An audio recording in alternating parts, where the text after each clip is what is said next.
Class Act Sports welcomes NFL analyst Jason La Canfora. Jason, what's this like for you to be able to be at the NFL Combine, with some of the best and evaluating the talent coming in? How fun is that for you? It's great. I wouldn't lie to you and try to tell you I'm evaluating the talent, because that's, we've got general managers from all the teams and scouts and those guys to do that. I mean, it's my job to kind of keep a pulse on what they're seeing and how they're evaluating these kids and how they're coming along and who makes sense for which team and at which pick. But yeah, for me, it's a great clearinghouse of people. You've got everybody, all the agents, all the GMs, all the executives, a lot of the owners, and then obviously a lot of players, all in one relatively small downtown area. So it's just great for networking. It's great to keep up with people you've been texting all year but haven't actually had a chance to see face-to-face in a while. It's really kind of like a national football convention, really, is what it is, or the closest thing maybe to baseball's winter meetings where you see a bunch of deals get done. This kind of has the same feel. I know you mentioned that there's really no bad part of your job, but what's your favorite part about the job? What gets you up and gets you going?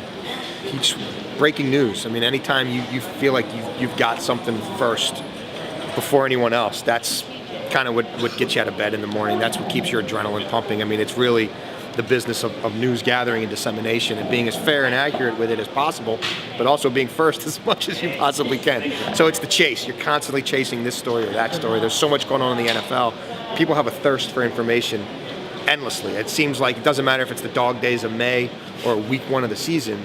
The people want to know, how is this guy coming along, and what is my team going to do, and is this player healthy, and could we sign this guy off the street? And I mean, there's really insatiable appetite for NFL information. I'm not complaining about, because it keeps me in business. Well, up until this point, what's your favorite memory of a story that you have broke? What sticks out in your mind? I know you broke many on NFL Network. Yeah, I don't know. It's hard to really think of it that way, because as much as you love that rush, you're immediately on to the next one. You know what I mean? So everything's in real time now, especially on Twitter. So if you're sitting there thinking, oh, I really got him on that one, you're probably going to miss the next one. So I don't know. And I mean, a lot of the stories that you break that are big stories aren't really anything you revel in. It's a coach being fired in the middle of the year, which it's part of the business, and it happens. But you know what I mean? I'm not going to be like, oh, it's so awesome. I was the first one to know Dick Duran got fired in week 12. So, you just kind of try to separate all that out of it and just do the job the best you can.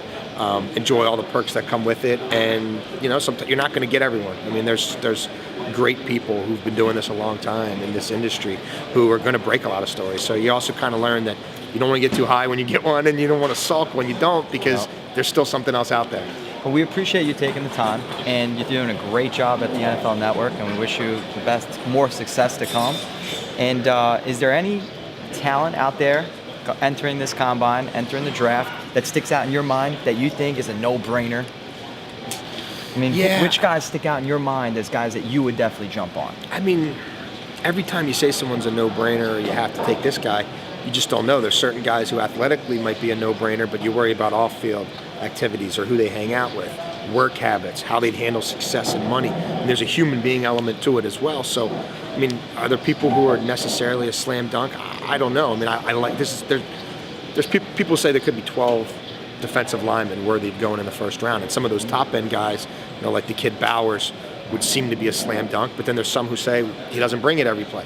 Fairley's a kid who, again, when he's playing at the top of his game, looks like someone who could have an impact like a guy like Sue a year ago. But how will he handle success, and what's he like away from the game, and how much does he love football?